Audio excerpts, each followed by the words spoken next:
Breaking news આવેલા છે વડોદરાથી। વડોદરામાં બેનર લગાવવાના મામલે વિવાદ વકર્યો છે। જે રીતે સમાચાર સામે આવ્યો છે, ખાસ કરીને વડોદરાની અંદર સાંસદ વિરુદ્ધ બેનર લગાવવાનો મામલો સામે આવ્યો છે।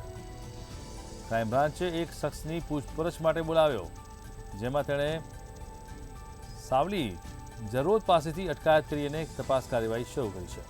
ક્રાઇમ બ્રાન્ચે એક શખ્સની પૂછપરછ માટે તેને બોલાવવામાં આવ્યો છે અને ત્યારબાદ તેની તપાસ કાર્યવાહી શરૂ કરાઈ છે। સાવલીના જરોદ પાસેથી અટકાયત કરવામાં આવી છે આરોપીની। આપ જોઈ રહ્યા છો દ્રશ્યો કે જે રીતે લૂંટને અંજામ આપી અને આરોપીઓ ફરાર થઈ ગયા છે। ક્રાઇમ બ્રાન્ચે એક શખ્સની પૂછપરછ કરી ત્યારે આ હકીકત સામે આવી છે।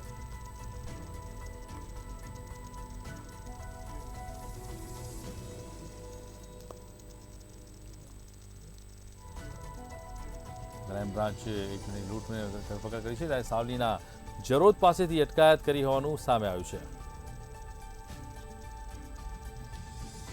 વડોદરા સાંસદ વિરુદ્ધ બેનર લગાવવાનું ભારે પડ્યું છે, ત્યારે વડોદરામાં જે રીતે હાલમાં ક્રાઇમ બ્રાન્ચે એક શખ્સની પૂછપરછ માટેની અટકાયતની કાર્યવાહી હાથ ધરી છે। ત્યારે મહત્વપૂર્ણ છે કે આ લૂંટને લઈને અત્યારે હાલમાં વધુ તપાસ હાથ ધરવામાં આવી છે।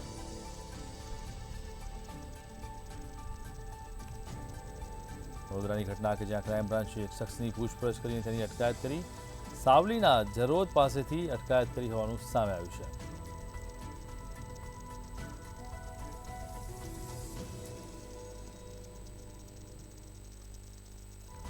તો ક્રાઇમ બ્રાન્ચે એક શખ્સની પૂછપરછ માટે તેની અટકાયત કરી છે। જે રીતે લૂંટનો મામલો સામે આવ્યો છે, સાવલીના જરોદ પાસેથી અટકાયત કરી તેની પૂછપરછની કવાયત હાથ ધરાઈ છે।